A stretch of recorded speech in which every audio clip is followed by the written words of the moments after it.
The old Blackwood Hotel had always been known for its peculiar silence. Not the peaceful kind that wraps you in comfort, but the heavy sort that makes you strain your ears, waiting for something, anything, to break it. As the night manager, I'd grown accustomed to the building's quirks, the creaking floorboards, the rattling pipes, the way the darkness seemed to pulse in certain corners of the fourth floor.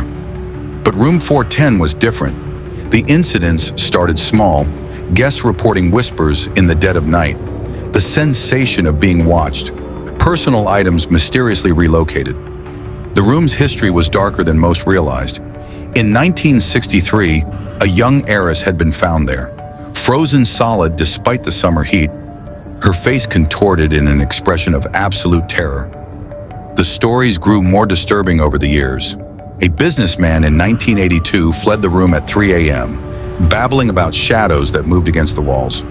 A honeymooning couple in 1995 woke to find their entire room flipped upside down, furniture, paintings, even their luggage suspended from the ceiling. Each incident was meticulously documented in the hotel's records, yet management refused to close the room. Tonight, as I made my final rounds, a blood-curdling scream erupted from 410.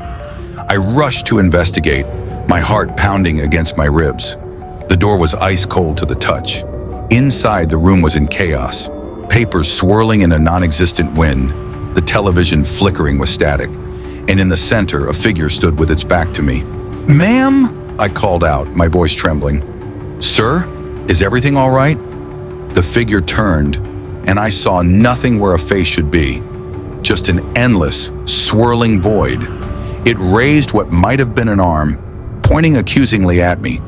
And then it spoke, in a voice that seemed to echo from the depths of time itself. "You know what you did." That's when I remembered.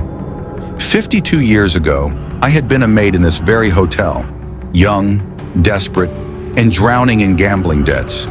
The heiress had been so trusting, never suspecting the pills in her evening tea. I'd stolen her jewelry, her cash, watched as she slipped away into that final, frozen sleep. I thought I'd gotten away with it, but now I realized I wasn't the night manager at all. I was just another spirit, trapped in an endless loop, forced to relive my guilt night after night after night. Some hauntings, it turns out, are well-deserved.